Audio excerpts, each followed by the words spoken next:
Bonjour à toutes et à tous. Je m'appelle Jeanne Bory, je suis déléguée régionale du mouvement associatif Auvergne-Rhône-Alpes et je souhaite la bienvenue à ce webinaire. Alors, cette semaine d'événements en ligne est organisée par le mouvement associatif Auvergne-Rhône-Alpes qui regroupe les principaux réseaux associatifs de la région, qui eux-mêmes rassemblent les associations des principaux secteurs d'intervention des associations, le sport, le secteur de la santé, sanitaire et sociale, le tourisme social, la culture, l'environnement, l'éducation à l'environnement et au développement durable, le développement rural, la jeunesse, l'éducation populaire, les épiceries sociales et solidaires. Et ensemble, nous défendons les valeurs, les intérêts des associations. Nous faisons valoir les atouts, les spécificités, la plus-value de l'action associative pour lui donner une meilleure visibilité et en particulier auprès des décideurs publics en région. Et c'est bien en ce sens-là que nous organisons ces 4 rendez-vous en ligne qui ont pour ambition de nourrir les réflexions sur les relations entre associations et collectivités, d'illustrer, de donner à voir le rôle des associations face à la crise et aussi de proposer des ressources aux élus, à leurs équipes, pour construire des partenariats durables et pertinents avec les acteurs associatifs pour des territoires plus forts et particulièrement dans ce contexte de crise actuelle. Alors, avant de présenter nos intervenants du jour, je vais vous donner quelques informations techniques pour profiter pleinement de ce webinaire. Vous pourrez participer avec nous aux échanges avec les outils d'interaction. Alors, vous avez un chat, c'est le petit icône bulle en bas de votre écran. Si vous souhaitez, et nous vous y invitons, poser des questions aux intervenants, on vous invite à utiliser l'onglet Q&R, questions et réponses. Donc, c'est l'icône avec les 2 petites bulles. Voilà, donc comme ça, nous pourrons voir vos réponses au fil des interventions et nous nous efforcerons d'y répondre au fur et à mesure. Nous prendrons aussi un temps d'échange à la fin de ce webinaire où nous pourrons prendre quelques questions à l'oral. Et c'est là, nous vous inviterons à utiliser le bouton « Lever la main » si vous souhaitez qu'on vous donne la parole. Donc, à ce moment-là, je pourrai activer votre micro et vous pourrez poser une question à l'oral. Nous vous demandons de soumettre vos questions à l'écrit auparavant, de façon à ce qu'on puisse organiser les prises de parole. Alors, avec nous aujourd'hui, pour tout savoir sur la subvention, nous avons invité Brigitte Clavagnier, qui est docteure en droit, directrice scientifique de la revue Juris Association et qui est spécialisée depuis plus de 30 ans maintenant dans le droit et la fiscalité des organismes sans but lucratif. Également avec nous, Frédéric Villomé, trésorier du mouvement associatif Auvergne-Rhône-Alpes et directeur du GREN Auvergne-Rhône-Alpes, qui est le réseau régional de l'éducation à l'environnement et au développement durable. Bonjour à tous les deux. Bonjour à toutes et à tous. Alors, je vous propose d'organiser nos échanges en 3 temps, avec un premier temps plutôt sur qu'est-ce que la subvention, de quoi parle-t-on, un deuxième temps plutôt sur les avantages et les contraintes de cet outil, de la subvention, et puis un dernier temps sur en quoi la subvention est un levier pour traverser cette crise pour les territoires. Alors, Brigitte, je me tourne vers vous pour la première question. Qu'est-ce qu'une subvention et quelles sont ses caractéristiques ? Alors, il faut réactiver votre micro car on ne vous entend pas.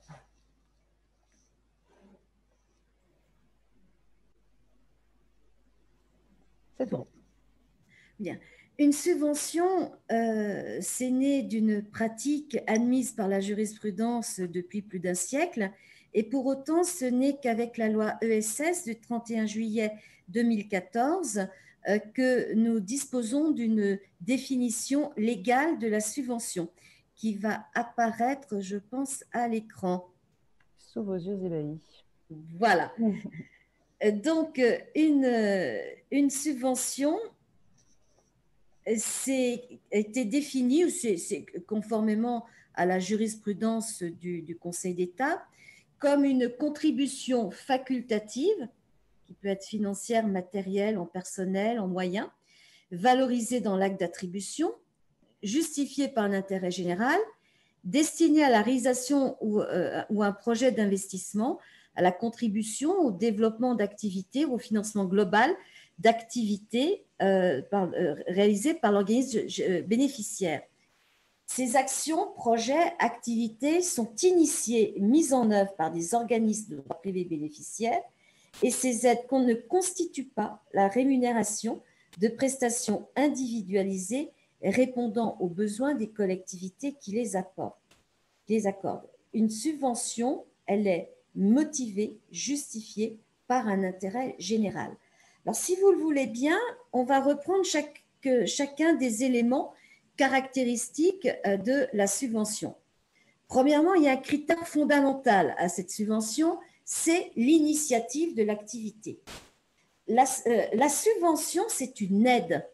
C'est la raison pour laquelle, d'ailleurs, cette aide est facultative ou discrétionnaire. Une collectivité publique n'a jamais l'obligation de verser une subvention. Elle décide de la verser si elle le souhaite et si elle reconnaît que l'activité menée par l'association présente bien un caractère d'intérêt général. Donc, c'est cette mission d'intérêt général qui va justifier le versement d'une subvention. Cet intérêt général, il est à géométrie variable, car cette notion doit être appréciée au regard du champ d'intervention géographique d'une collectivité publique. Une commune peut subventionner une activité qui se déroule sur son territoire au profit de ses habitants. Ce qui ne signifie pas d'ailleurs que seules les associations ayant leur siège social sur le territoire de la commune peuvent bénéficier de subventions. Mais en revanche, la subvention doit être justifiée par une activité qui se déroule au profit des habitants de la commune sollicitée. C'est donc bien l'activité plus que le siège social de l'association qui est prise en compte pour apprécier cet intérêt général. Autre élément, c'est que l'on doit tenir compte de la compétence légale ou déléguée de la collectivité publique que l'on sollicite. Vous savez que les collectivités publiques, désormais, sauf quelques exceptions, mais qui vont d'ailleurs concerner le domaine social, culturel, sportif, les collectivités publiques, désormais, ont des champs de compétences. La subvention doit rentrer dans ce champ de compétences, sauf au profit de collectivités qui ont, et je n'ai pas prévu de pardon, sauf au profit de collectivités publiques qui bénéficient encore d'une clause de compétence générale. Et puis, cet intérêt général, eh bien, c'est la collectivité publique qui en est seul juge. L'association, bien entendu, va se considérer comme étant d'intérêt général. Mais en réalité, c'est la collectivité publique qui va reconnaître cet intérêt général. Il faut donc que la collectivité publique soit en accord avec l'association pour la reconnaissance de l'intérêt général qui s'attache à l'activité proposée par l'association et pour laquelle elle sollicite une subvention. Donc cet intérêt général, il est défini par la collectivité publique, c'est ce qui va justifier le versement d'une subvention et la collectivité publique dispose en la matière d'un pouvoir discrétionnaire, d'une appréciation souveraine. Et les tribunaux ne se livrent qu'à un contrôle très restreint. En particulier, le refus de versement d'une subvention peut difficilement faire l'objet d'un recours compte tenu de ce pouvoir discrétionnaire d'appréciation accordé par le législateur aux collectivités publiques.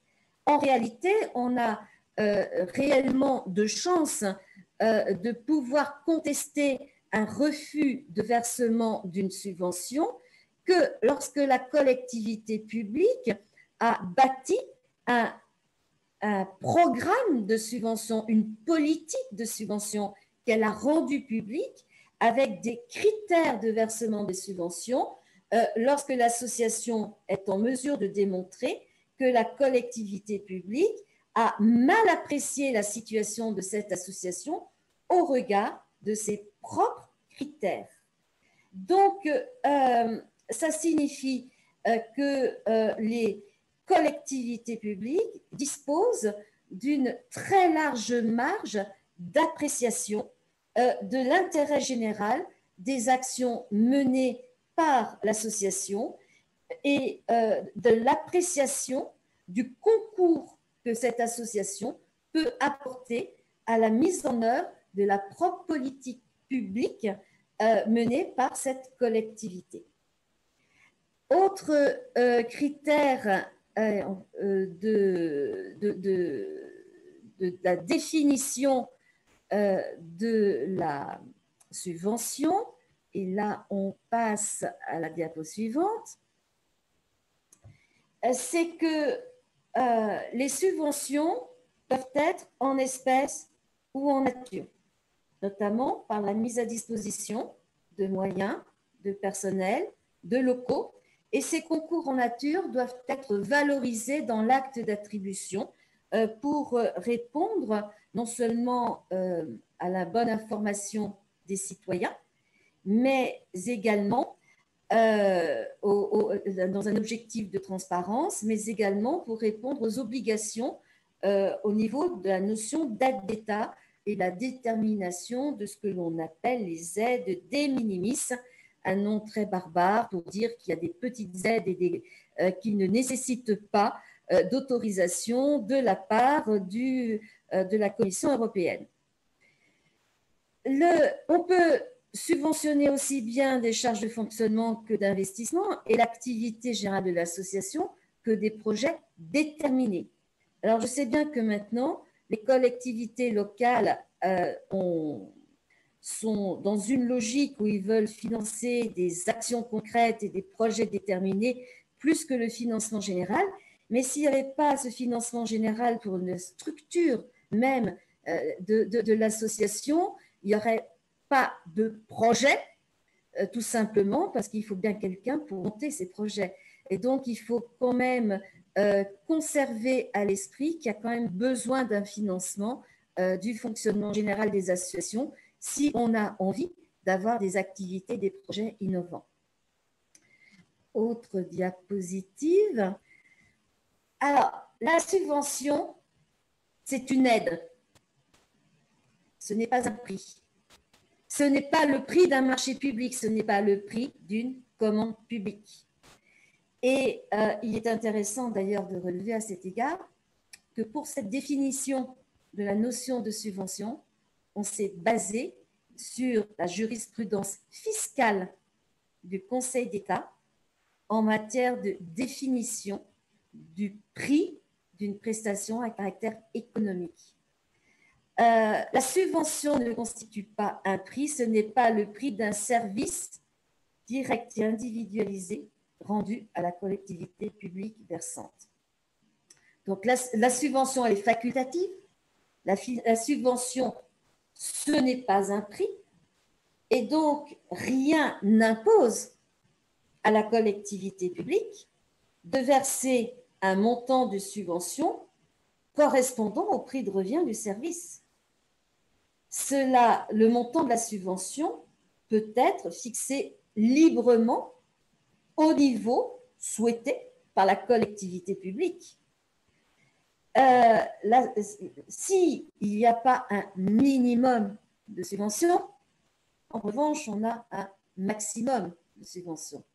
Certes, la subvention peut couvrir un montant représentant le coût de revient du service.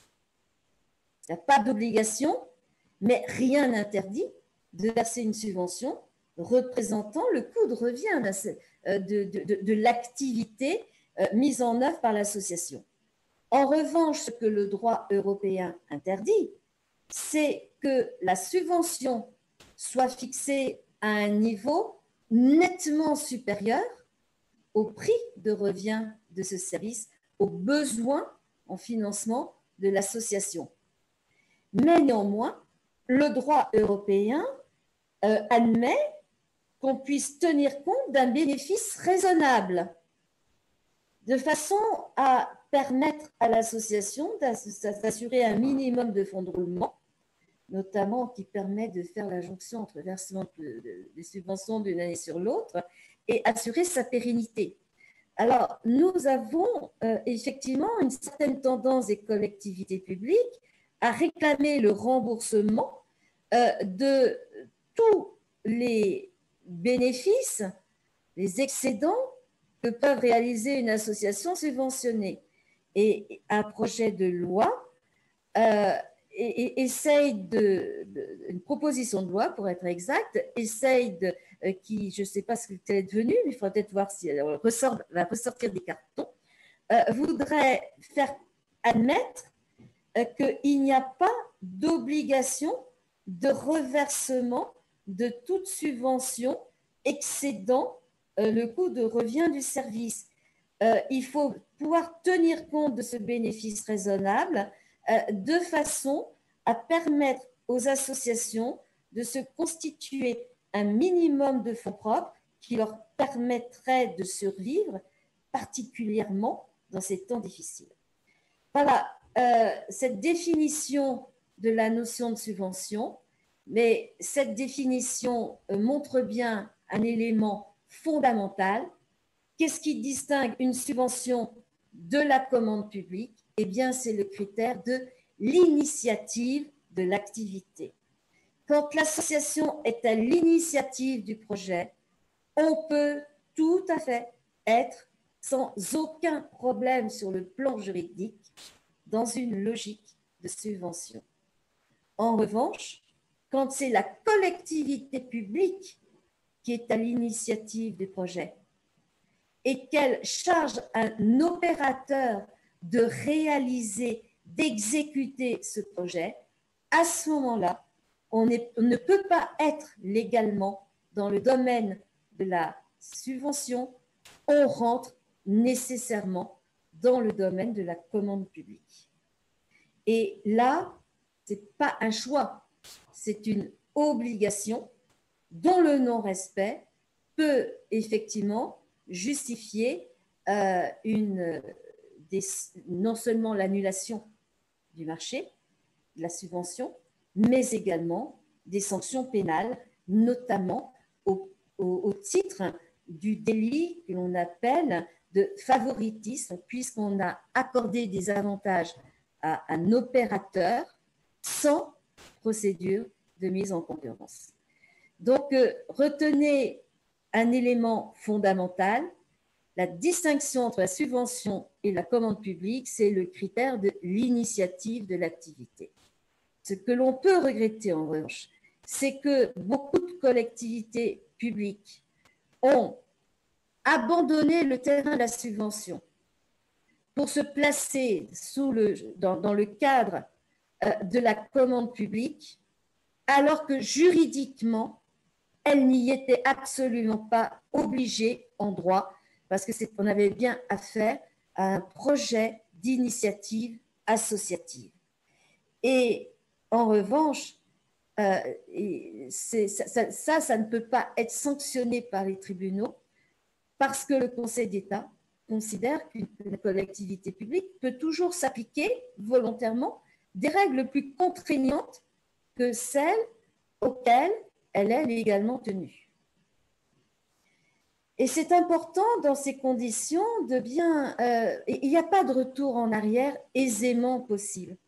Donc, on verra un petit peu plus tard dans notre développement que c'est très difficile, une fois qu'on est rentré dans la logique commande publique, de revenir en arrière. Ce n'est pas totalement impossible, mais c'est en tout cas très difficile.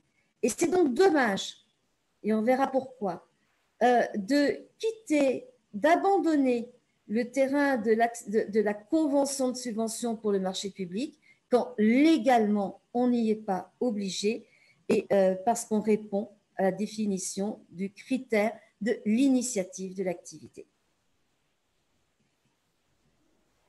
Merci beaucoup Brigitte pour cette présentation très claire.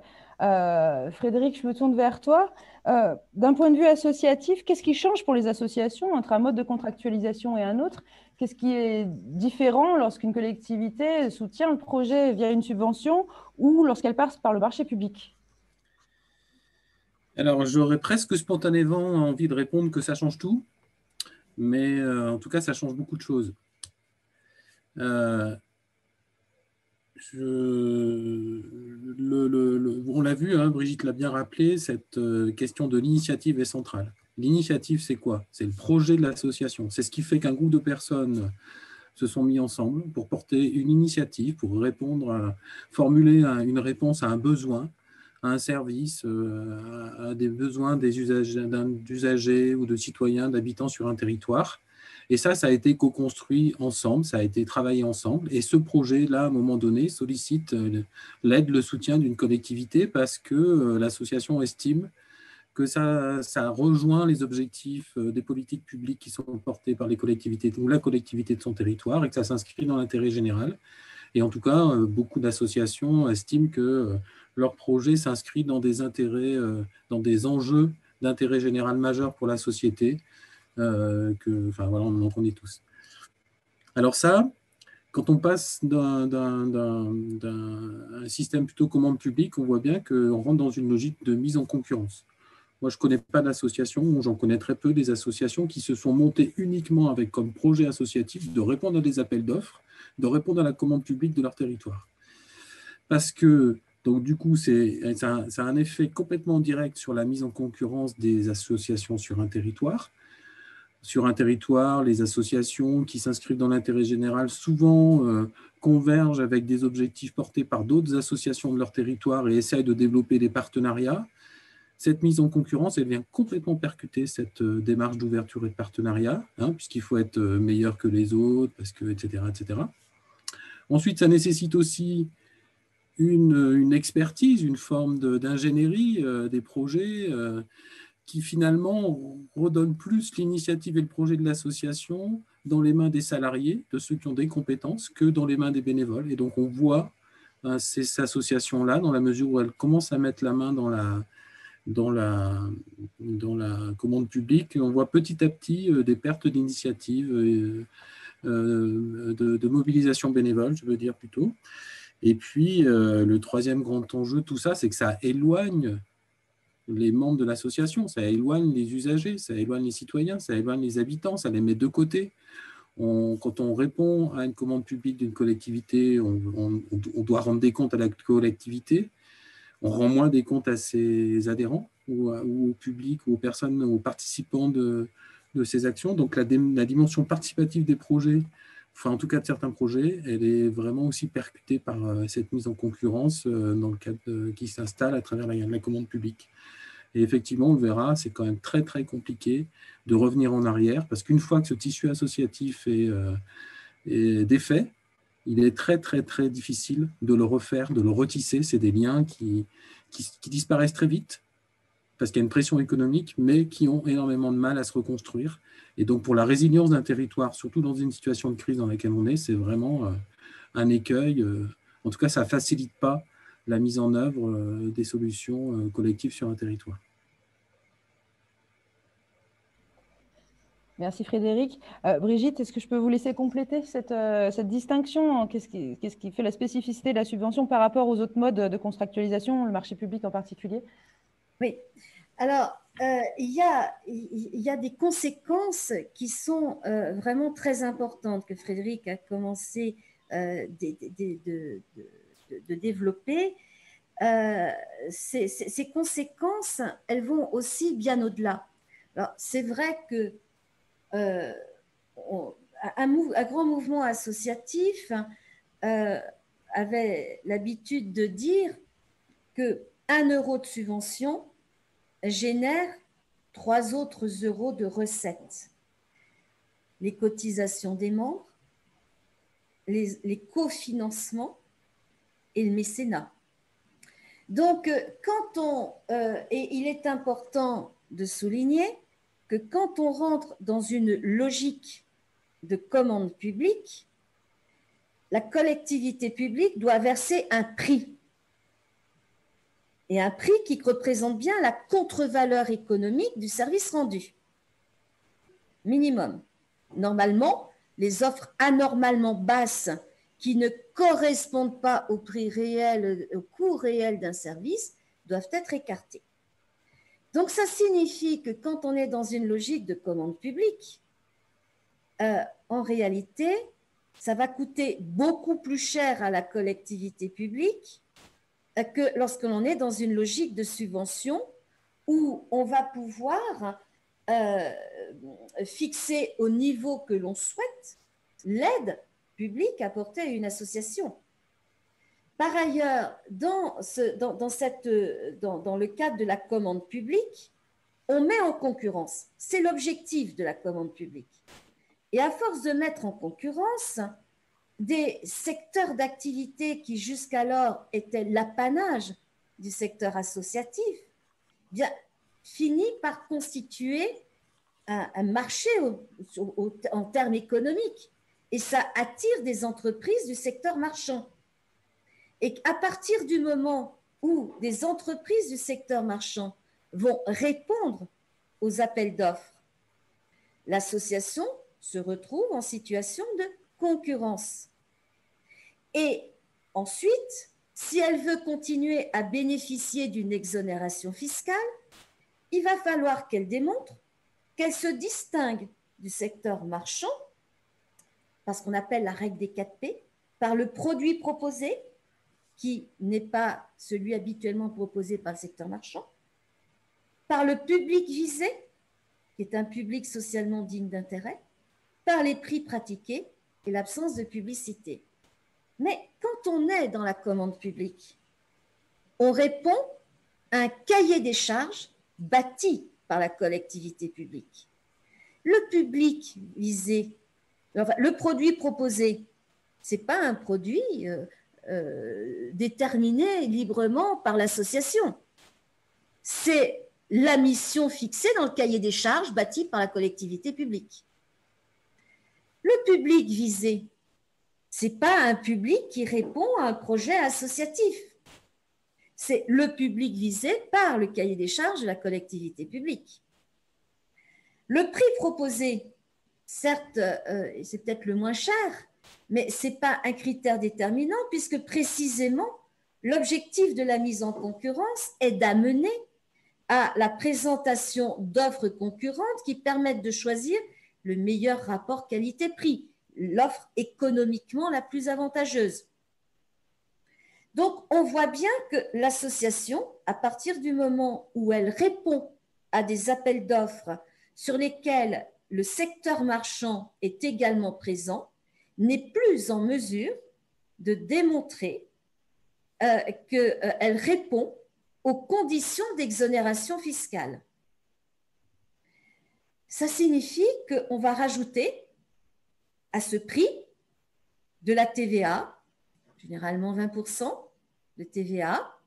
On va rajouter l'impact des autres impôts commerciaux, l'impôt sur les sociétés, la contribution économique territoriale, et forcément, ça coûte plus cher à la collectivité publique, qui, notamment en matière de TVA sur des dépenses de fonctionnement et non d'investissement, ne récupère pas la TVA. Donc, forcément, il y a un surcoût. Par ailleurs, quand on bâtit un prix dans le cadre d'un marché public, eh bien, en règle générale, on nous demande un prix ferme et définitif. Et comme on ne sait pas exactement s'il ne va pas y avoir quelques aléas dans l'exécution du marché, eh bien, la personne qui répond à l'appel d'offres va prendre une marge de sécurité dans le prix proposé. Et bien souvent, ce prix proposé est plus cher que ce que cela aurait coûté à la collectivité publique si elle était restée dans le domaine de la subvention. D'autant plus que des subventions de fonctionnement sont généralement hors champ d'application de la TVA. Donc, on n'a pas de TVA sur les subventions, en règle générale. Alors, on rajoute également comme conséquence de cette fiscalisation de l'association, on a de plus en plus d'associations qui se voient opposer cela, c'est que si l'association est fiscalisée, eh bien, elle perd le bénéfice du mécénat. Car pour être éligible au mécénat, pouvoir émettre des reçus fiscaux qui permettent aux donateurs de bénéficier d'un avantage fiscal, il faut que l'association exerce de façon significativement prépondérante une activité non lucrative, non concurrentielle par rapport au secteur marchand. Donc, si on est assujetti parce qu'on répond au marché public, on se prive de la ressource du mécénat. Et c'est un cercle vicieux parce que de ce fait, on devient encore plus dépendant des financements publics via les marchés publics. Et puis en troisième lieu, on fédère des bénévoles et l'action des bénévoles est extrêmement importante en France, notamment si on mesure en équivalent temps plein salarié. Eh bien, on se prive aussi à plus ou moins long terme, mais on se prive nécessairement de la ressource que constitue le bénévolat, parce que autant on motive des bénévoles autour d'un projet associatif, lequel projet associatif peut d'ailleurs être élaboré et partagé en lien avec les préoccupations locales des collectivités publiques. Ce n'est pas interdit cela, mais c'est un projet bâti par l'association et avec toutes les parties prenantes, dont les bénévoles. Et les bénévoles, on les motive autour d'un projet associatif. Très franchement, j'ai rarement vu des bénévoles être motivés par l'application d'un cahier des charges d'un marché public. Donc, voilà, ça montre bien que, en fait, c'est toute une logique qui est inversée quand on passe dans une logique commande publique par rapport à la logique de l'initiative associative. On n'est plus un partenaire des collectivités publiques, un partenaire avec qui, encore une fois, on peut bâtir conjointement des politiques publiques. On devient un prestataire de services, et un prestataire de services, ce n'est pas là pour prendre beaucoup d'initiatives, c'est là pour exécuter un cahier des charges, et c'est ce qu'on lui demande avant toute chose. Merci Brigitte pour ces précisions. Alors, je vous propose de prendre peut-être une ou deux questions qui nous sont parvenues par écrit. Alors, il y a plusieurs questions sur l'intérêt général. Est-ce que si une association reçoit des subventions car elle répond à des missions d'intérêt général, peut-elle faire une demande afin d'être reconnue comme association d'intérêt général? Alors, il n'y a pas, si vous voulez, de procédure de reconnaissance d'intérêt général. Et la notion même d'intérêt général a plusieurs niveaux. Il y a le niveau juridique et il y a le niveau fiscal. Les deux niveaux se sont rejoints au niveau des subventions d'État, en ce sens que l'administration d'État a fixé comme condition à l'octroi d'agrément et à l'octroi de subventions de l'État le fait que l'association soit d'intérêt général au regard de l'activité exercée, mais aussi au regard des critères fiscaux d'exonération de la règle des 4P et des critères que développés également dans le cadre des articles 200 et 238 bis du Code général des impôts en ce qui concerne le mécénat. On n'a pas de procédure en tant que telle, contrairement à la reconnaissance d'utilité publique qui, elle, nécessite un décret du ministère de l'Intérieur pris en Conseil d'État.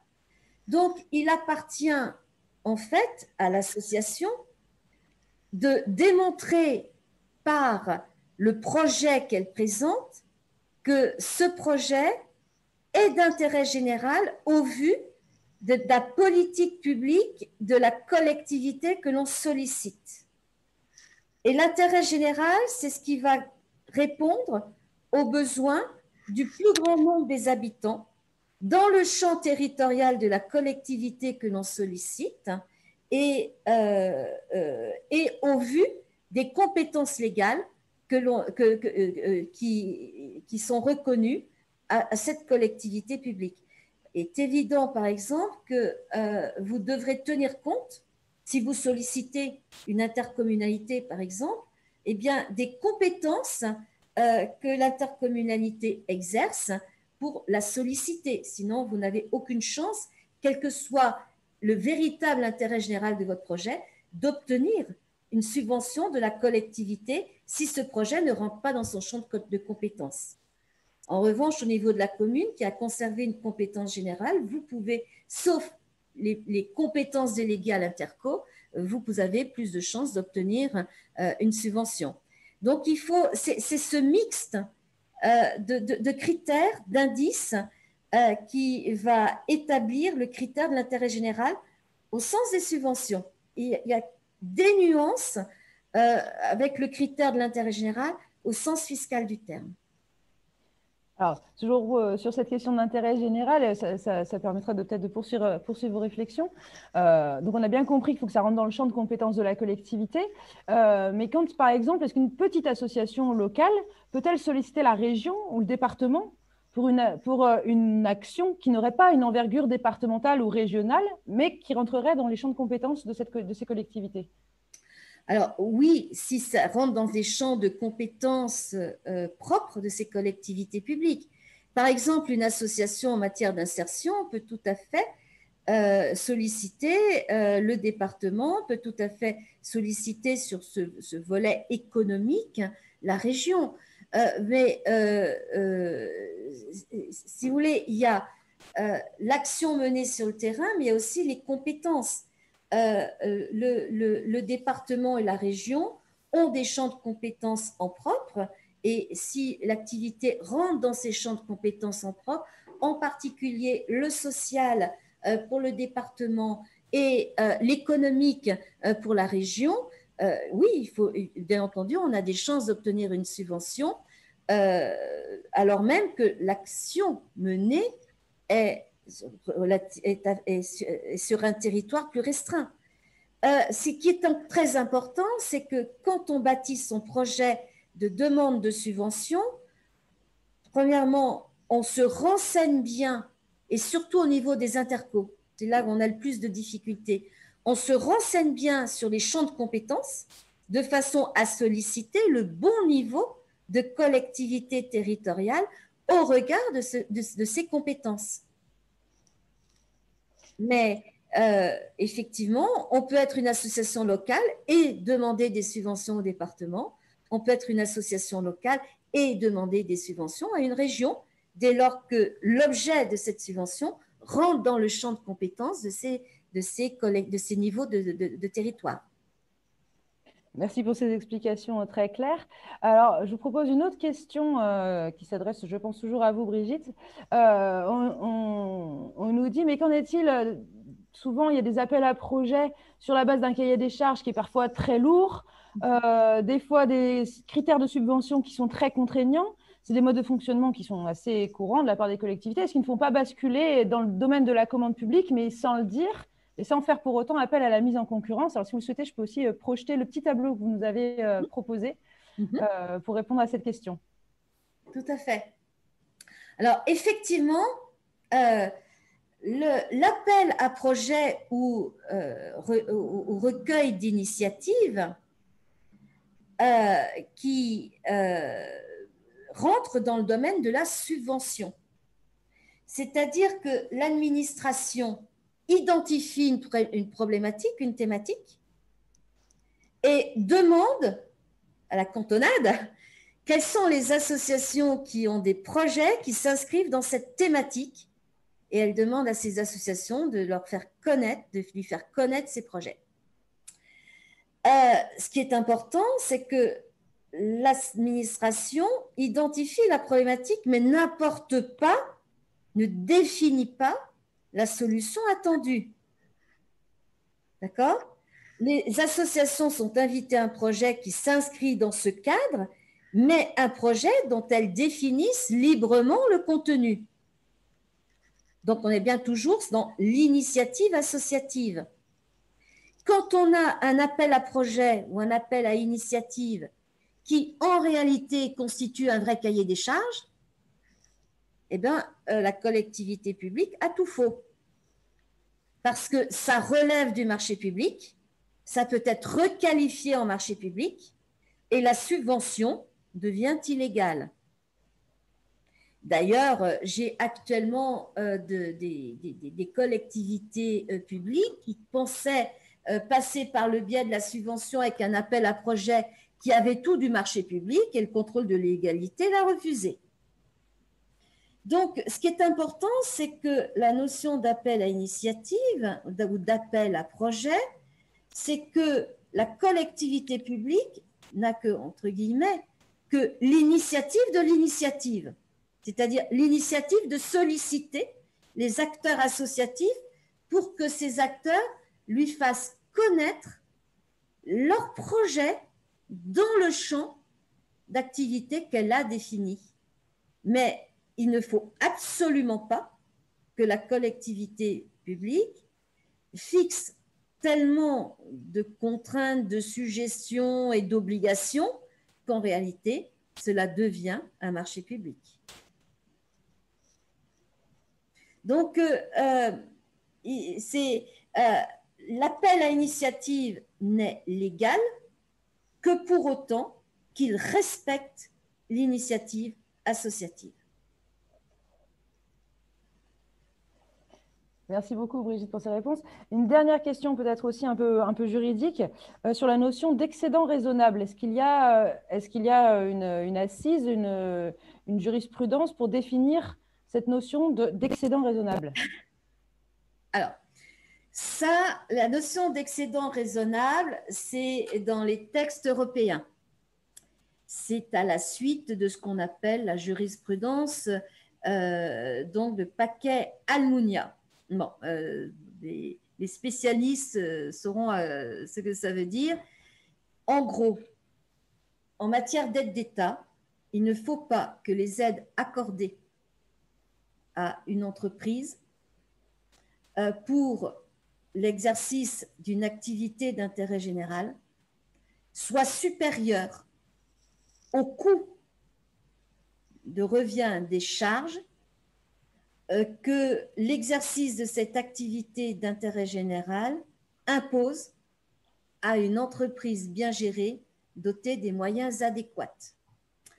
Alors, pour apprécier, vous savez, au niveau européen, ça a été conçu quand même pour le secteur du libre-échange et du marché commun. Donc, au niveau d'entreprise, on n'a pas du tout pensé au secteur associatif à l'origine, mais on ne l'a pas exclu de la définition de la notion d'entreprise et de la notion de marché. Les exemples donnés pour apprécier ce bénéfice raisonnable, c'est le taux de rentabilité du capital investi ou le taux de swap majoré d'un certain nombre de points. Le swap étant le taux d'échange, les taux d'intérêt des échanges interbancaires. Donc, dans les exemples donnés par la Commission européenne, on voit bien qu'on est à milieu du secteur associatif. Donc, à ce jour, mais heureusement, la Commission européenne a ajouté que d'autres modes de calcul sont admissibles à partir du moment où ça demeure justifié et raisonnable. Donc, on écarte par définition les deux modes de calcul du bénéfice raisonnable qui ne peuvent pas correspondre au secteur associatif. Et puis pour le reste, j'allais dire, c'est un peu selon la philosophie de la collectivité publique présente. Et c'est la raison pour laquelle cette proposition de loi essayait de faire comprendre qu'on peut laisser à une association un bénéfice raisonnable. Et globalement, France Active avait proposé, et le HCVA avait proposé, mais ça n'a pas encore été repris officiellement dans des textes, pour l'instant on n'a rien, avait proposé que cette notion de bénéfice raisonnable soit déterminée en fonction du besoin en fonds de roulement et également, puisqu'on se réfère à la notion d'entreprise bien gérée, dotée des moyens adéquats, des moyens nécessaires pour les investissements, le renouvellement des immobilisations de l'association et les investissements nécessaires pour répondre au mieux aux besoins de gestion et de l'activité menée par l'association. Donc, c'est un peu au doigt mouillé à l'heure actuelle. Objectivement, c'est un peu au doigt mouillé et selon l'interprétation que chaque collectivité peut en faire. Alors, certaines veulent reprendre tout dès le premier euro. D'autres sont un petit peu plus larges et admettent que l'on puisse constituer un fonds de roulement, mais parce que c'est la survie même des associations aussi qui est en cause si on n'a pas la moindre réserve financière parce que tout est repris dès le premier euro. Voilà, donc pour l'instant, on n'a pas de vraie solution et une vraie approche un peu cohérente de cette notion de bénéfice raisonnable. Très bien, merci beaucoup. Et une dernière question peut-être un peu plus brève. Est-ce qu'il y a obligation d'avoir un document montrant ou prouvant l'utilisation de la subvention? Alors, si on a affaire à une subvention affectée, il faut que l'on mette en place une comptabilité qui permette de justifier l'affectation des dépenses pour les besoins de l'activité subventionnée. Lorsque l'on a affaire à une subvention globale de fonctionnement, c'est la comptabilité d'ensemble de l'association qui est simplement prise en compte. Il faut simplement être en mesure de démontrer que toutes les dépenses effectuées ont bien été effectuées dans l'intérêt et pour les besoins de l'activité de l'association. Donc, tout va dépendre de la nature de la subvention qui est accordée. Et en termes de convention, y a-t-il un montant, y a-t-il obligation d'établir une convention, quel que soit le montant de la subvention? Non, ce n'est obligatoire qu'à partir de 23 000 € de subvention.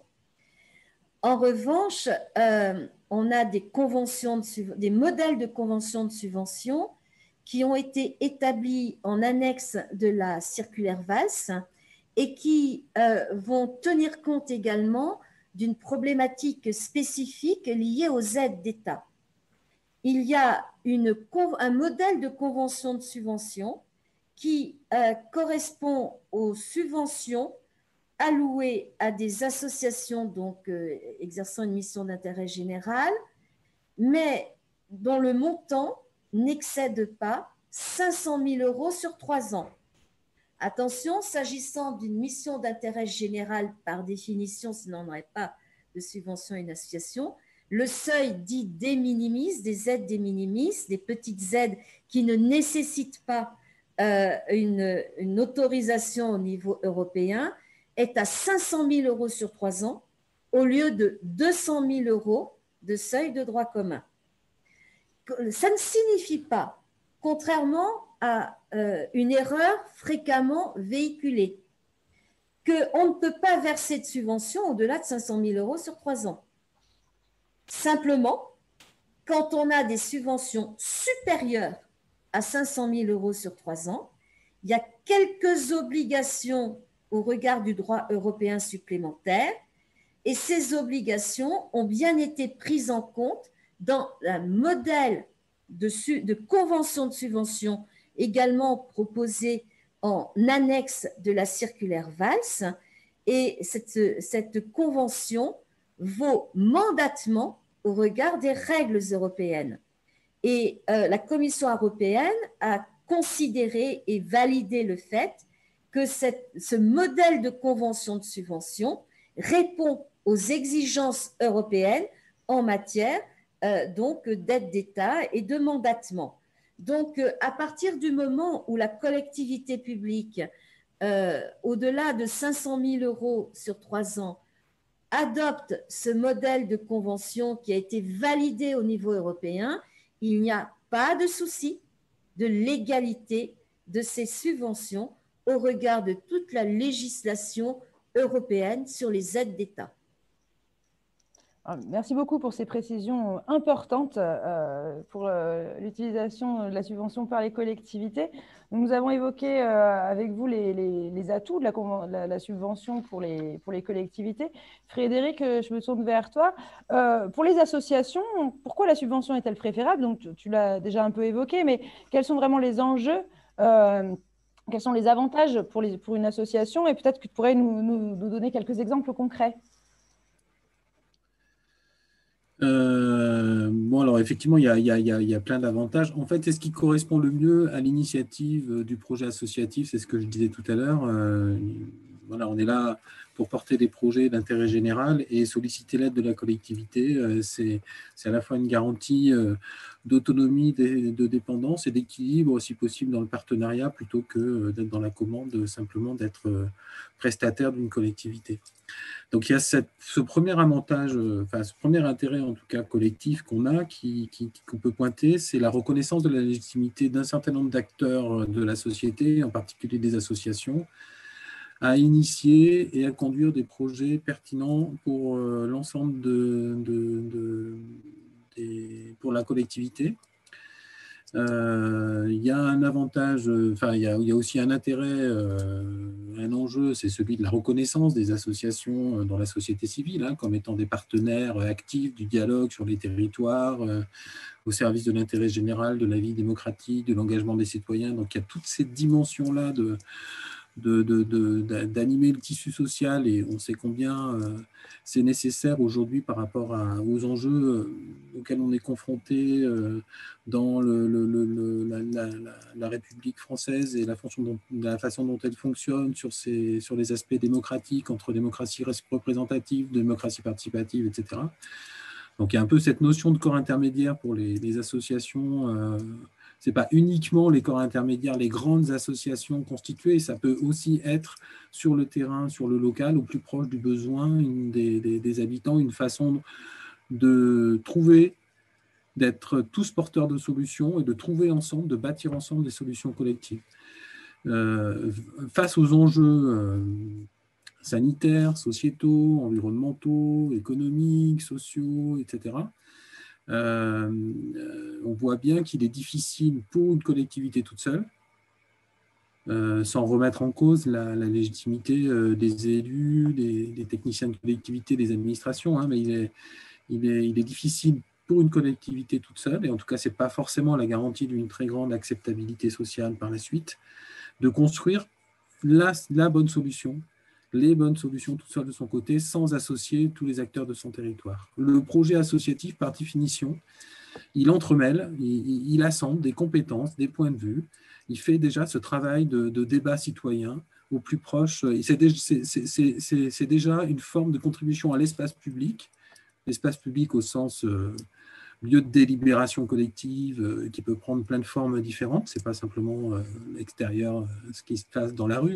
mais c'est cet espace commun qu'on a en partage au sein de notre espace démocratique pour délibérer ensemble. Et ça, les associations, le partenariat avec les associations, soutenir ça à travers les actions qu'elles portent et les initiatives qu'elles portent, c'est un véritable enjeu démocratique pour tout le monde, il me semble.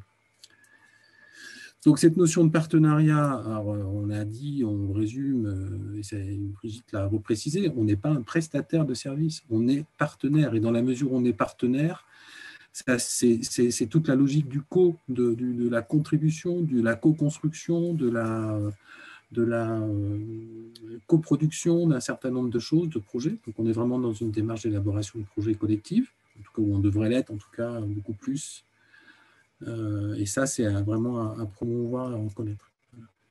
Après, bon, il y a l'aspect, mais Brigitte en a parlé, je ne reviens pas dessus, l'aspect économique basique des sommes investies dans les associations et comment, dans l'économie réelle, elles se retrouvent, puisque sans but lucratif, avec un engagement bénévole, une gratuité, une logique de don, les gens, ils ne sont pas là pour recevoir de l'argent.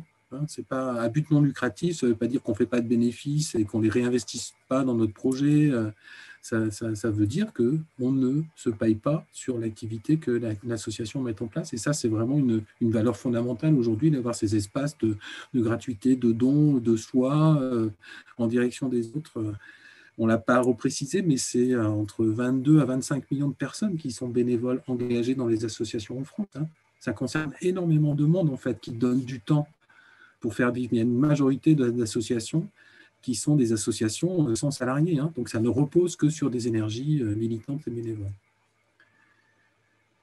Donc voilà, c'est vraiment c'est plus qu'un choix politique à court terme ou sur un territoire, circonscrit un territoire donné.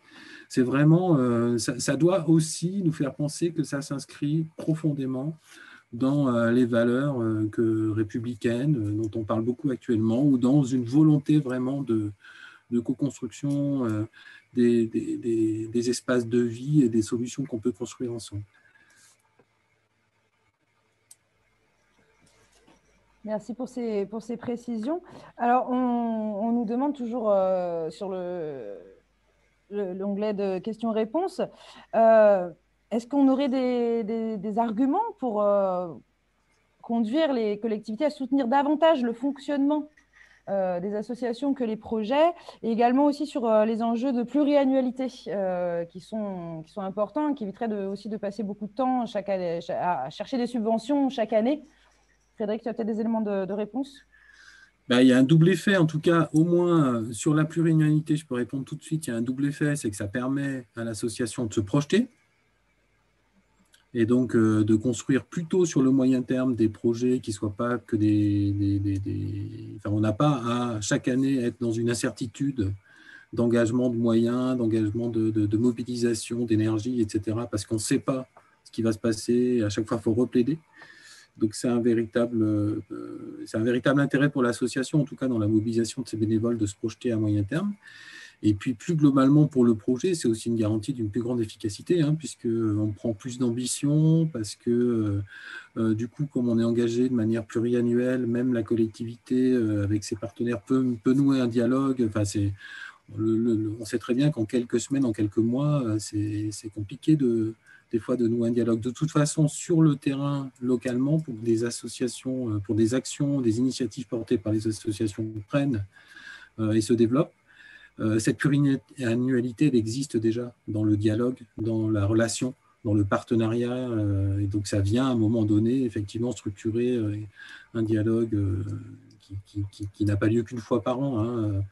Bon, c'est un peu le problème actuellement, d'ailleurs, ça me permet de faire une petite parenthèse, c'est tous les enjeux qui pèsent actuellement sur les collectivités avec les réformes administratives, la question des compétences, la question, enfin voilà, il y a plein de choses qui font que sur certains territoires, autant auparavant on pouvait discuter avec l'élu local de sa commune parce qu'on pouvait le rencontrer dans des réunions associatives, sur le terrain, au marché, enfin je sais pas, dans la vie courante. Autant aujourd'hui, s'il faut s'adresser aux chargés de mission de l'intercommunalité pour déposer un dossier. Donc là aussi, on va rentrer dans une forme d'ingénierie qui va aussi rendre de plus en plus difficile l'accès aux subventions aux petites associations sans salariés, donc ce qui renvoie aussi au secteur associatif, des formes d'innovation et de coopération à imaginer sur les territoires pour pouvoir continuer à exister tout en restant bien sûr dans le champ de l'initiative associative et du champ de la subvention. Après, les arguments, ils sont que j'ai déjà donnés en complément. Simplement, si on veut, si un élu local, moi je ne suis pas élu local, mais les élus avec lesquels je travaille, ils sont très attachés à avoir en face d'eux des interlocuteurs qui leur permettent, parce qu'ils savent très bien que tout seuls, ils ne peuvent pas tout décider et tout organiser. Moi, je vois par exemple sur ma commune, on a une association depuis des années intercommunale, enfin communale en tout cas. Il y a 2 communes qui la soutiennent, qui est une école de musique associative. Ça devient presque de plus en plus, de plus en plus rare sur les territoires, que ce forme d'activité culturelle se développe, continue à être portée par des associations, parce que il faut gérer du personnel, il faut gérer des budgets, il faut gérer des moyens, dans des locaux qui ne nous appartiennent pas. Enfin voilà, il y a plein de... C'est quand même très très lourd. C'est vrai que les bénévoles associatifs, franchement, ils font face à pas mal de contraintes juridiques, financières, etc. Enfin voilà, c'est assez énorme. Et ce serait bien plus simple si c'était géré par la collectivité, mais en même temps, ça coûterait bien plus cher pour tout le monde. Ça aussi, c'est un vrai argument qui fait que les collectivités, elles ont quand même besoin d'associations qui portent des services qui sont rendus au bénéfice du plus grand nombre pour le moindre coût. Ça, c'est aussi un argument dans la logique actuelle de la baisse des financements des collectivités au niveau local, par exemple. Merci. Alors, on nous demande également aussi une question sur l'évolution des financements publics aux associations. Est-ce que entre subventions, appels à projets, marchés publics, comment les choses évoluent? Comment évoluent les politiques de soutien aux initiatives des associations? Alors, plus globalement, ce qu'il faut savoir déjà, c'est qu'il y a une vraie différence entre des associations qui ont des salariés ou des associations qui n'en ont pas. Enfin, quand même, globalement, il faut tordre le cou à une idée reçue. Les associations, globalement, ne perçoivent pas que de l'argent public. La majorité des fonds des associations, c'est le privé. C'est ce que je paye quand je mets mon enfant à la crèche, c'est mon adhésion quand j'adhère à l'école de musique de mon village, etc. Ou au club sportif, c'est la licence que je paye quand je vais faire une activité sportive, c'est ça. Et ça, c'est plus de 50% des fonds des associations, voire même pour certaines associations sans salariés, ça peut monter jusqu'à 70-75%. Donc les associations ne sont pas sous perfusion des subventions publiques. Après, ce qu'il faut voir dans les 40%, on va dire, 40 à 45% qui restent, c'est en majorité, alors c'est une origine, ces 40%-là, c'est des fonds publics qui peuvent venir, comme on l'a vu, soit sous la forme de subventions, soit sous la forme d'une commande publique et de prestations payées par les collectivités. Depuis un certain nombre d'années, je crois une dizaine d'années pour les derniers chiffres que j'ai en tête, on voit que la part des subventions publiques, qui était un peu majoritaire par rapport à la commande publique, diminue. Et aujourd'hui, on a plus d'argent public qui vient sous le régime de la commande publique en direction des associations globalement, touchant confondus, et plutôt du côté des associations avec salariés, que d'argent public qui vient sous forme de subventions. Voilà. Donc ça, c'est une tendance un peu lourde. Et puis, donc on le voit aussi, ça s'est accentué. Alors, les derniers chiffres sur Auvergne-Rhône-Alpes montrent une inquiétude des dirigeants associatifs là-dessus fin 2019. C'est que la baisse des dotations aux collectivités a pour effet automatiquement une baisse, tout fonds public confondu, j'allais dire à la fois subventions et commandes publiques globalement. Donc ça, c'est pas beaucoup de pourcentage, mais quand même, ça a un impact direct sur un certain nombre de maintien d'activité ou d'emplois.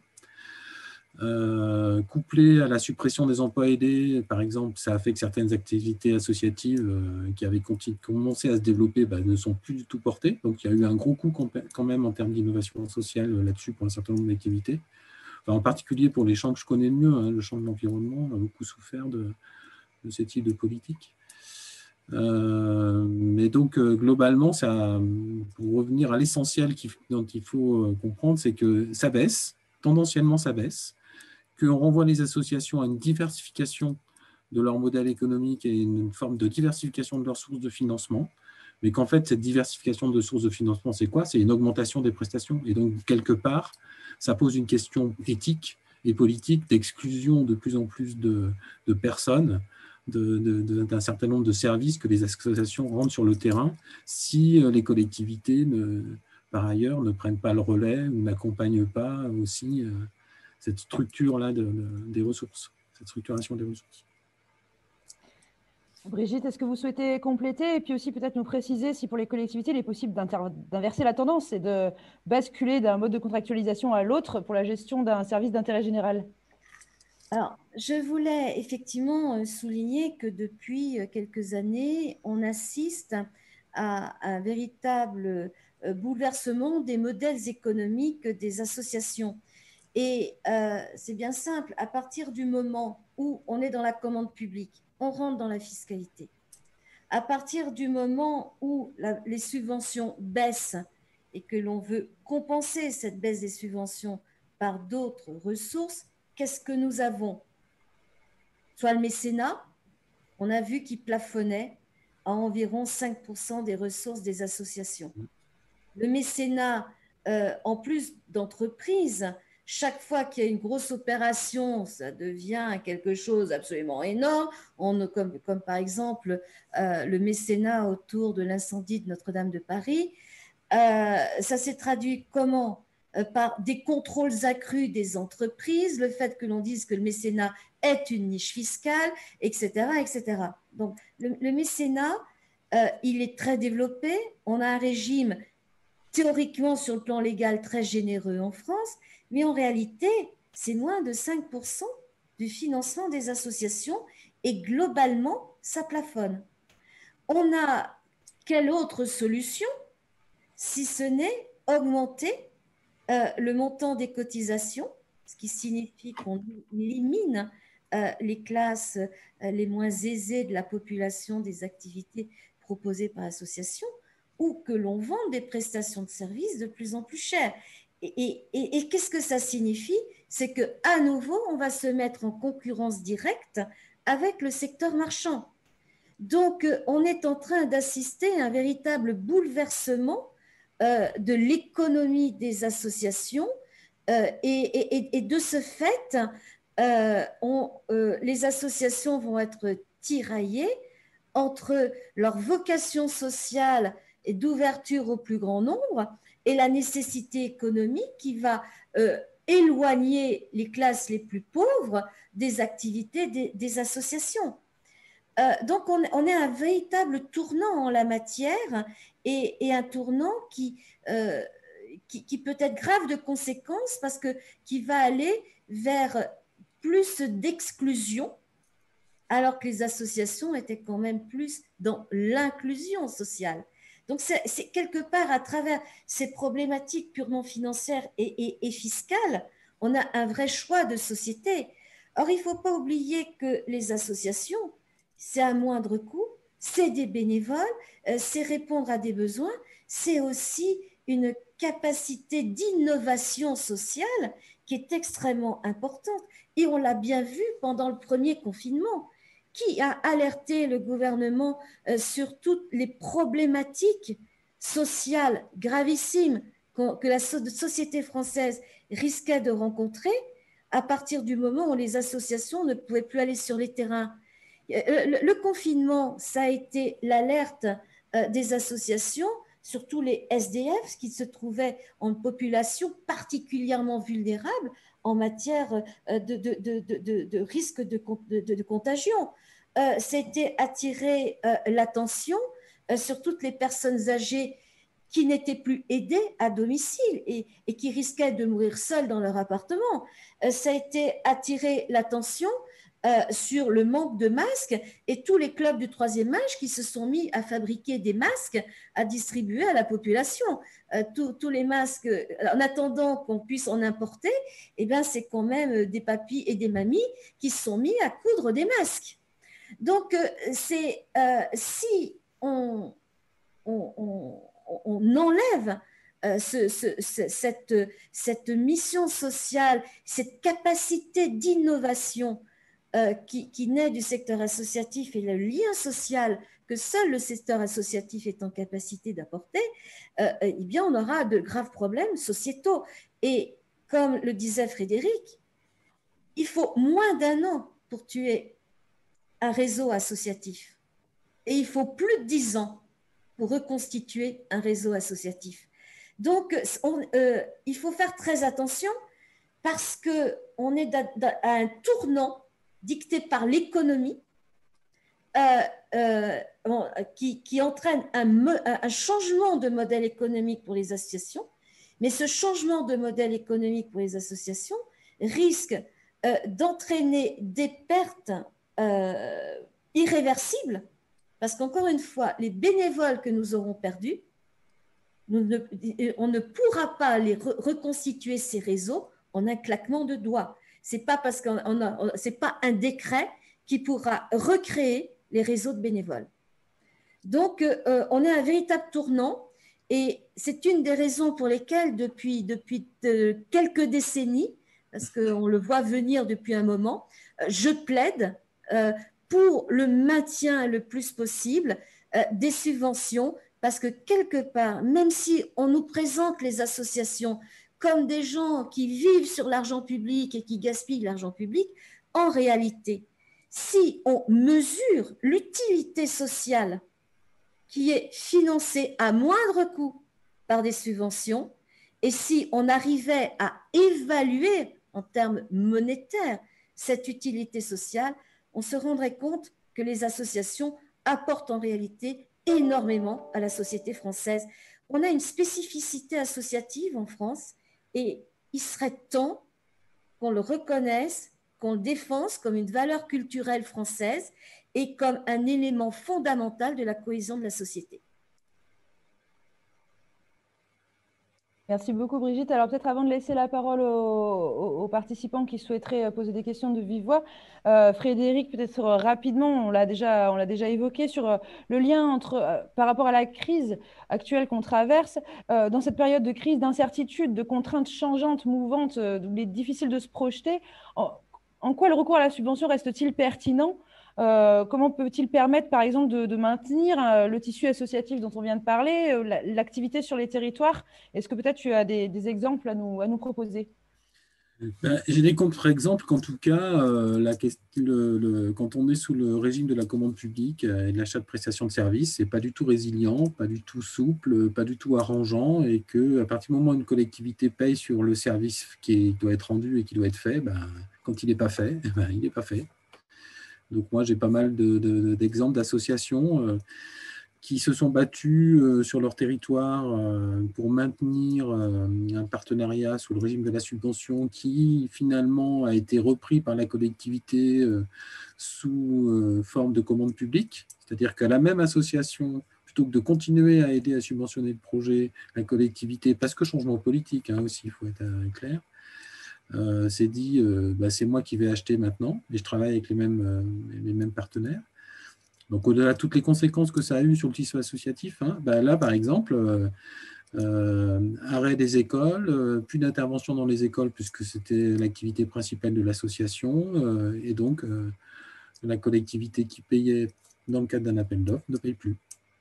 Et elle dit, je ne peux pas vous payer parce que moi, après, légalement, on va venir me reprocher de vous avoir payé quelque chose que vous n'avez pas fait. Ce n'est pas légal. Alors que d'autres territoires, d'autres logiques partenariales sur d'autres territoires, parce que rester sous le champ de la subvention, ont eu la souplesse de réajuster les projets, de dire, voilà, on avait prévu ça en début d'année, la convention prévoyait ça, en même temps, l'association a fait des propositions d'adaptation de son programme d'action, la collectivité a trouvé que c'était tout aussi cohérent parce que ça s'inscrivait tout autant dans les objectifs convergents qui avaient été définis au départ. On n'a pas la même modalité d'action, mais on s'inscrit dans les mêmes volontés, les mêmes objectifs ou les mêmes visions d'intérêt général. Et donc, du coup, ça ne remet pas en cause la subvention, l'aide telle qu'elle a été attribuée. Donc ça, on a des exemples des deux côtés. Et ça a plutôt tendance à nous faire penser, à démontrer qu'effectivement, le champ du partenariat, du dialogue, et donc de la subvention, et puis pour toutes les raisons qu'on a évoquées, est quand même beaucoup plus résilient pour s'armer et s'organiser face aux crises dont on peut supposer, dont on est un certain nombre à penser que la crise actuelle, c'est qu'un petit avant-goût de ce qui risque d'arriver dans les années qui viennent. Et donc, je souscris tout à fait à ce qu'a dit Brigitte tout à l'heure. On est à un véritable tournant. Et plutôt que de voir les choses sur le court terme et de relancer tout comme avant, sans penser l'avenir, voilà, ça va être compliqué quand même. Ce qu'il faudrait faire, ce serait différent. Juste un petit exemple encore, sur le fonds de développement de la vie associative sur l'ensemble de la région Auvergne-Rhône-Alpes, quand on lance l'appel à projet, quand l'État lance l'appel à projet, on reçoit en volume financier et en demande par les associations locales 10 fois plus que ce que l'enveloppe nous permet de financer, par exemple. Donc, il y a des vrais besoins sur les territoires. Et donc, il y a aussi là un vrai appel à mobilisation qui est porté par le mouvement associatif au niveau national, en direction, bien sûr, des parlementaires, des ministères, etc., et du gouvernement, mais qui doit être aussi fortement relayé par les acteurs associatifs mieux organisés sur les territoires, en direction des collectivités, départements, régions, communes, intercommunalités. Brigitte, vous souhaitez ajouter quelque chose à ce sujet?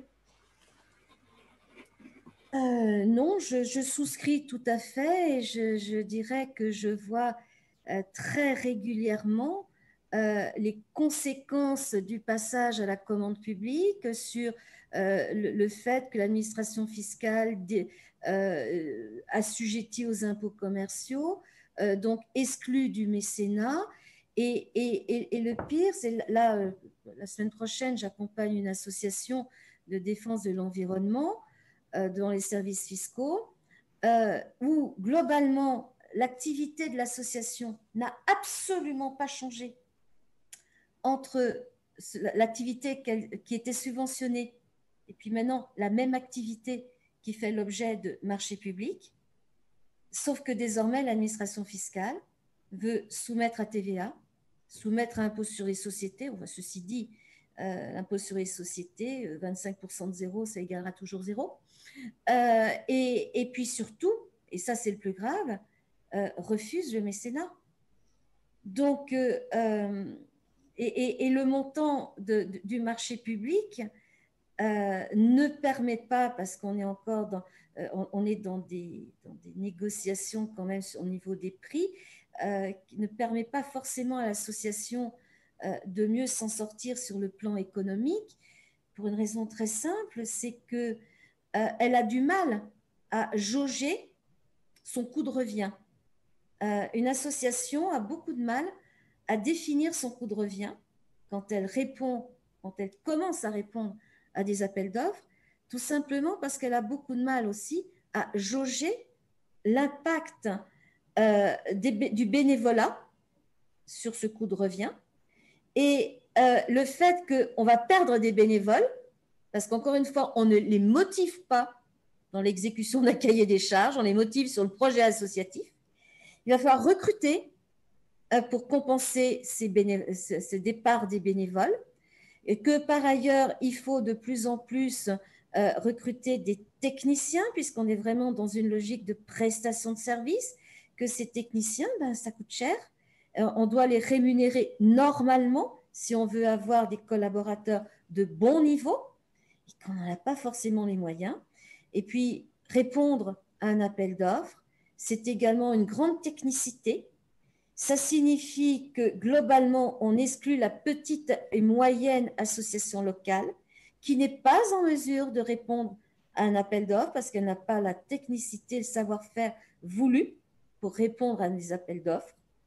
Et que globalement, même si on reste dans le secteur associatif, ce sont les grands réseaux nationaux ou au moins régionaux, départementaux qui prennent la main, et tout le lien social qui était créé par l'association de taille moyenne au niveau local, finalement, finit par se déliter. Et c'est ça aussi qui est en jeu à travers ce changement de modèle économique. C'est pas neutre et bien souvent, et c'est ce que je regrette le plus, c'est qu'on passe avec la commande publique non pas par nécessité sur le plan juridique, mais par méconnaissance du domaine de la subvention. Nous avons beaucoup de cadres territoriaux qui ne vont pas sur la subvention et la convention de subvention, tout simplement parce qu'ils ne connaissent pas ce domaine et dès lors, ils estiment que c'est dangereux. Or, en termes de... je suis directeur scientifique d'une revue publiée par Dalloz, j'ai accès à toute la base de données de la jurisprudence publiée par Dalloz. En termes de nombre de contentieux, c'est epsilon les contentieux en annulation des conventions de subvention. C'est epsilon. Par rapport aux contentieux des marchés publics, ça n'a rien à voir. Donc, ce n'est pas plus dangereux pour une collectivité publique de passer une convention de subvention que de passer un marché public. En revanche, on s'aperçoit qu'il n'y a pas de formation des cadres territoriaux sur cet outil juridique qu'est la convention de subvention. Et il serait fondamental que des formations soient mises en place. Il y avait eu un accord signé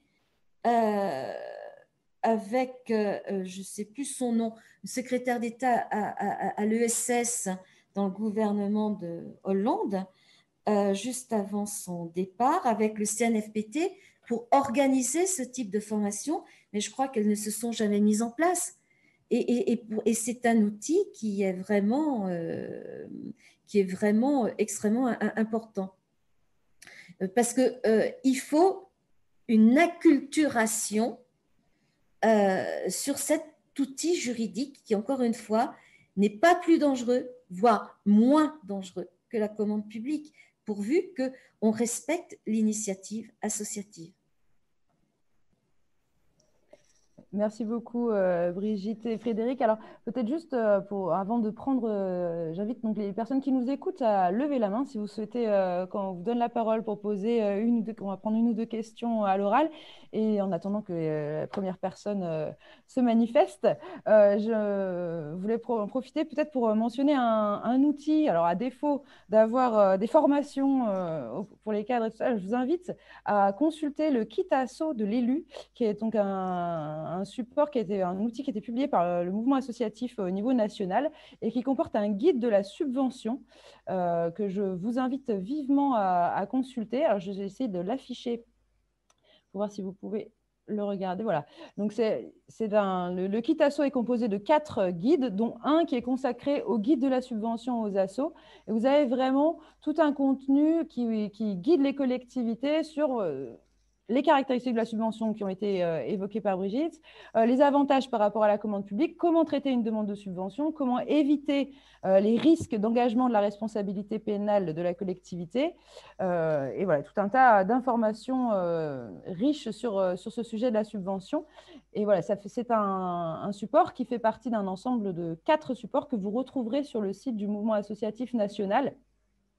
Ça s'appelle le kit asso de l'élu et on le mettra aussi bien évidemment sur notre site avec les podcasts de nos 4 temps d'échange de cette semaine. Alors, je ne sais pas s'il y a des volontaires pour qu'on prenne une question à l'oral, mais en tout cas, j'ai une question écrite. On nous demande, les responsables associatifs n'ont-ils pas une part de responsabilité dans la tendance observée du basculement de la subvention vers la commande publique? On me disait, de la part d'un élu local, la commande publique n'est-elle pas une solution pour échapper un peu à la routine, au renouvellement de la subvention de fonctionnement bien installée?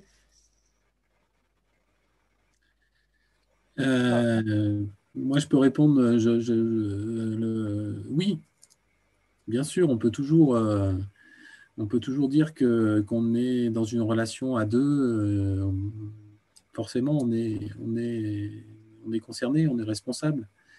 Bon, déjà, il y a une question, c'est la routine du renouvellement de la subvention de fonctionnement. Je vous avoue que moi, en tant que dirigeant, enfin directeur d'une association, j'aimerais bien, et avec mes élus, je pense aussi, ça nous ferait doucement rigoler si on avait à parler de routine pour décrire ce qu'on vit depuis quelques années, chaque année, avec les mêmes partenaires, puisqu'on est en permanence en train justement de plaider pour... Puisqu'on a plutôt l'impression que les taux se resserrent quand même autour de nous, malgré le fait de rester dans le champ de la subvention. Mais effectivement, ça veut dire simplement, ça veut dire qu'il faut du dialogue. Il ne faut pas se laisser vivre. Une subvention, ce n'est pas un droit, ce n'est pas quelque chose d'acquis, ce n'est pas, etc. Donc, de même qu'on anime notre projet associatif, un projet associatif qui n'est pas régulièrement remis en discussion, redébattu au sein de l'association, il perd un peu de sa vitalité, c'est normal. Et donc, il y a de nouveaux besoins, de nouveaux enjeux, de nouveaux adhérents, de nouveaux bénévoles à impliquer, à mobiliser. Et de même, vis-à-vis de ses partenaires, il faut entretenir et maintenir cette relation partenariale. Donc, voilà, dès qu'on peut instituer ou formaliser, parce que souvent, on laisse passer le temps. Et donc, c'est bien aussi, même s'il n'y a pas de convention, ou si ce n'est pas formalisé, il faut formaliser à minima un temps de rencontre annuel. Prendre le temps de dire ce qu'on a fait, ce qu'on a mal fait, ce qu'on aurait pu mieux faire, mais ce qu'on propose de continuer à faire, ou ce qu'on propose de faire autrement, ou de faire de nouveau, ça c'est aussi important. Et donc ça, il faut le formaliser, il ne faut pas laisser trop passer le temps, si possible. Après, les dirigeants des associations sont aussi confrontés à des pressions et des enjeux économiques, en particulier des enjeux autour du maintien de l'emploi. Et donc, c'est des arbitrages qui sont quand même pas simples et pas faciles à faire entre... répondre à un appel d'offres et essayer de garantir, même à court terme, l'emploi d'un salarié dans sa structure ou ne pas y répondre, mais du coup prendre le risque que la personne soit licenciée, etc. Enfin, je veux dire, il y a aussi cette dimension-là qui est importante. S'il n'y a pas d'autres souhaits de prise de parole, je pense que nous allons pouvoir conclure cette rencontre. Il est effectivement 15h28. On va essayer de ne pas déborder sur le temps que nous avions prévu. Je remercie chaleureusement nos deux intervenants, Brigitte Clavagnier, Frédéric Villaumet, qui nous ont apporté, je pense, des éclairages importants sur le mode de la subvention et ses intérêts à la fois pour les associations, pour les collectivités et en particulier pour la souplesse et la réadaptation qu'elle permet en cette période d'incertitude et de changement incessant. Je remercie également nos partenaires, la Métropole de Lyon, les services de l'État, en particulier la DRD-JSCS, qui soutient cet événement, qui s'inscrit dans le cadre du mois de l'ESS. Merci également à toutes les personnes ayant assisté et participé grandement à ce temps d'échange avec toutes les questions très intéressantes qui ont été posées. Merci à tous et à toutes et très bonne fin de journée.